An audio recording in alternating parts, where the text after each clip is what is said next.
Мојот следен гостин е нашиот популарен Александар Митов, доктор Митов, со кого разговараме за различни аспекти на здравствениот систем, на медицинските неги и така натаму. Без грижа и денеска имаме договорено цврста рамка во која ќе разговараме, но додека трае рекламите, додека траеше и оној дел од дневникот во кој што се емитуваше временската прогноза, со доктор Митов малку поразговаравме, бидејќи доктор Митов беше и долги години во владата како советник во премиерскиот кабинет како советник за здравство и ги разбира овие процедури што се случува кога ќе настанат вакви воредни настани со какви сме соочени. Баш коментиравме што всушност представува одлука на влада која треба итно да се спроведе, како што е ова што пред 2 дена ја донесе владата, ама гајаме дека некои од инспекторатите не многу се потресуваат. Само реченица две, речникот да го објасниме за да им стане јасно на гледачите кога ги слушаат тие информации. Кога ќе дојде некоја точка на влада, како што се нарекува, таму е терминологијата доаѓа информација на влада. Тоа е првиот термин кој што треба да се знае. И кога владата ќе ја разгледа прво комисиски, потоа на седница на влада, било која информација на влада дојдена, носи заклучок. Заклучокот е моките на владата. Оти заклучокот е всушност насоки таа институција во рок од толку и толку дена треба да постави. Тоа е задолжително. Треба да постави. Проблемот е што не е. Претходно имаше механизми на кои што генералниот секретаријат им ги враќаше назад сите идни информации и де факто ги блокираше тие институции кои што не ја слушаат владата. Проблемот е дека тоа треба кај нас да се реши во тие фамозни коалициски договори кои се прават, дека треба однапред да се каже дека на политичко ниво. На политичко ниво. Штом се донесе заклучок на влада, ако не се реализира санкција за тој кој што ја води. Доктор Митов, знам, ама тоа е на тажна страна на целата приказна, ако треба политички да има договор за да се спроведуваат одлуките на владата. И јас сум видел колку такви инспекторати, јас знам дека во владата постои управа за инспекторати, бидејќи тие не се секогаш под надлежност на министерства и тие се самостојни институции. Самостоја со цел демек да работат по самостојност, беа ставени под инспекцијскиот совет, беа ставени со цел да нема монополизација на ресор од страна на министер, за да не може сам себе да влие, па знаете како беше парадоксално, оти министерот требаше преку инспекторатот сам себе да се контролира. Например, здравство, имате државен санитарен инспекторат, имате Министерство за здравство кое што да речеме ги менаџира болниците. И сега не може министерот да го прати инспекторатот да се контролира неговата работа. И затоа беше логично да бидат. Ама сега пак тоа предизвикува да не може ни министерот сега не слушаат, Павли. Сега они се одвоија инспекторатите и сега се тераат понивно. Има на пример инспекторат за сега да не спомнам за семиња, ако не се лажам. Има за се. За не знам што, ние не сме ни чуле колку има и проблемот е дека таму факт е дека они немаат возила, се жалат често, доаѓаат на седница на влада, немаат возила, немаат вработени, немаат бензин, нафта за да возат, значи тоа е се факт. Значи состојбата во инспекторатите е прилично лоша. Меѓутоа, таму се реализира, преку нив се реализира политичката волја фамозна наречена, на која и да е владеачка гарнитура да ги спроведе законите до крај. Оти се друго е муабет. Само инспекторатите се тие кои што може да спроведат нешто конкретно, да санкционираат, да спроведат нешто на терен. И тука е многу жално, или се кажува системот. Нема, тоа е еден термин што ништо не значи. Нема системот што треба да направи. Многу е јасно. Влада носи одлука, односно заклучок, заклучокот стига до соодветна институција, институцијата треба да го спроведе. Ако го спроведе во ред, ако не, директорот си оди. Морам да кажам, доктор Митов, дека јас бев малку зачуден, бидејќи еве 2-3 дена чекаме да се направи тој вореден инспекцијски надзор на оваа агенција која што организирала патувањето. Директорот е повеќе по медиуми зашто му благодариме, мислам, што дава интервјуа и така натаму, а тој надзор не се прави. Може би денеска некој ќе се пробуди таму па нешто ќе направи. Нашата тема денеска требаше да биде нешто друго и предлагам да поминеме натаму. Бидејќи во крајна линија се е ова поврзано. Ние говориме со Христијан претходно говоревме за големиот бренд на дигитализација на општествата, преоѓаме на криптовалути, кај да е тој процес не може да се сопре. И здравството е опфатено. И здравството е опфатено. Сакав да ве прашам и за тоа малку да поразговараме. Какви се придобивките и кои се сферите во кои што практично новите технологии се највлијателни во здравствените системи, па и во општеството како такво, кога се размислува за здравството? Тука веќе по-оптимистична малку тема, да речеме. Здравството во светот во моментот поминува низ една револуција, би рекол. Значи, многу драматично се менуваат здравствените системи композитивно и тој бран на дигитализација ги прави здравствените системи многу поефикасни, многу поефективни. Едноставно, почнува да се случува промена која што е многу голема. Тоа пред се должи на таа дигитализација за која што кажуваме, бидејќи одеднаш системите се многу подобро поврзани.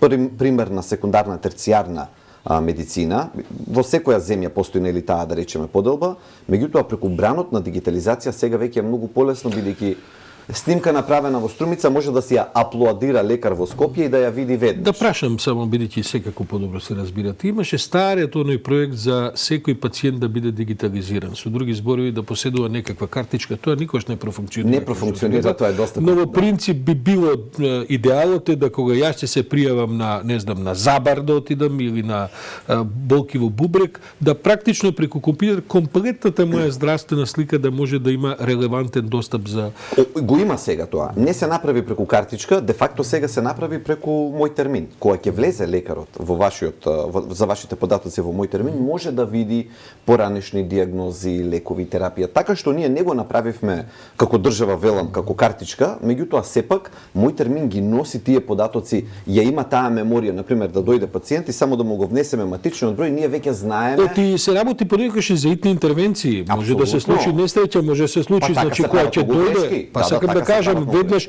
може да е несвесен пациентот. Да се знае дали е алергичен на не знам што, која крвна група и така. И знаете како ќе му проборичкате по документите, ќе најдете матичен број, ако да речеме се внесува и се појавува цела слика. Тука ние колку и да функционира ли тоа во практика, да ве прашам сега? Оти тоа убаво вака звучи дигитално, ама кај нас функционира. Лично јас бев скептик. Значи кога се носеше сето тоа пред 6-7 години, јас не бев баш на страната на тие што беа убедени дека мој термин ќе помине кај нас, дека ќе биде. Јас се расправав, имав ситуации порано. Тоа од времето на господин Тодоров, кога беше министер, да, меѓутоа не само што не беше сменет системот од како он беше сменет како министер, кога дојдеа следните министри, туку истиот систем е единственото нешто на кое што сега се подпираат. Се развива ли тој систем понатаму? Цела вакцинација правиме преку системот мој термин.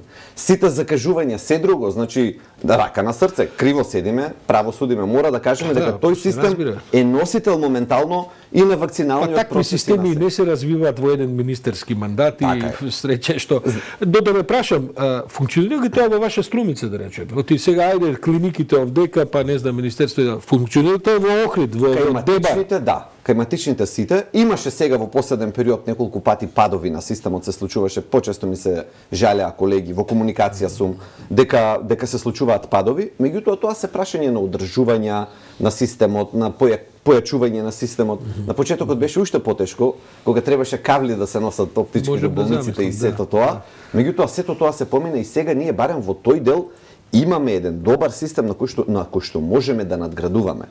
Сега, тоа е само едниот аспект од тие современи текови. Значи, современите текови не значат само дигитализација, значат и нови видови на терапии. Ајде малку објаснете ми, прво, на кратко, бидејќи времето ни тече и така натаму, како овие сите разноразни гаджети, кои што се и здравствени гаджети, кои се, не знам, саати на рака, мерачи за не знам што, еве, сега дури не знам колку луѓе купија мерачи за сатуризација, за тоа колку кислород има и така. Како тоа се помага и колку е тоа вставено во некаков систем за кој што Фасцинантно е колку се точни и пак ќе речам дека сум бил скептичен на почетокот кога сум видел такви часовници околу врат, околу рака и разноразни такви гаджети. Сега се скоро и како модни додатоци се третираат. Меѓутоа изненадувачки е колку добро знаат да ги извадат барем основните податоци и да ги евидентираат. Кајзер, еден познатен здравствен систем, Кајзер перманенте во Америка, во Калифорнија најмногу функционира, веќе оди толку напред и тоа е едината која што и нас не чека, да има така наречено real-time собирање на информации за пациентите, при што може да ја следи нивната состојба и да види, ако некому му се случува нешто, да биде алармирано на некое централно ниво.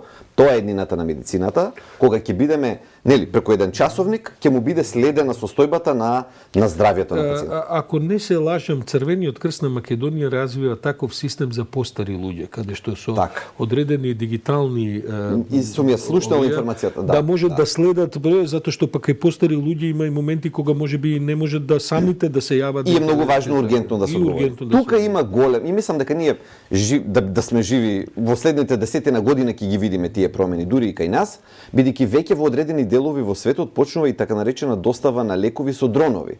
Значи тоа се тие новини. Цената паѓа на тие производи, тоа е добрата вест, бидејќи во крајот се работи на крајот на кришта. Па и дроновите стануваат многу достапни, многу ефтини и сега станува тоа возможно. Уште еден друг аспект ме интересира, 3D печатењата. Каква е еднината нивна и каква е сегашната поврзаност со медицината? Бидејќи печатаме, мислам, како да кажам, можете автомобил да испечатате. Можете ли нешто од човечкото тело да се испечатате? Тука засега да речеме покомпактни делови од телото, во смисол коска, раскавица, значи делови кои што се однесуваат на локомоторниот систем, но и тука се гледа голема иднина во однос на таа можност за 3D печатење. Колку и да звучи нели тоа баш вака научно фантастично, меѓутоа за среќа се појавуваат и тука нови трендови. И се возможно е. За крај да ве прашам, бидејќи е веќе 9:25, време кога мораме да се исклучуваме, како помага дигитализацијата во една област која може би секојаш и најстрашната, гледаме и таму развој, а тоа е кога се третира карциномот, ракот и така, бидејќи бројни се облиците на тоа заболување. Тука има веќе доста голем пробив и, например, постојат малигни болести кои што во последните 10 години и 5 за некои од нив се направија пробиви кои што не беа направени во изминатите 50, 60, 70 години. И болести кои што малигни, кои што се сметаа од моментот на видување за речи се сигурна лоша прогноза, комплетно да се смени состојбата. Меланомот, например, е една од нив. Меланомот кој имаше многу висока смртност до пред 10 години. А сега ние ја имаме имунотерапијата, која што практично од корен го трансформира пристапот во лекувањето на малигните болести.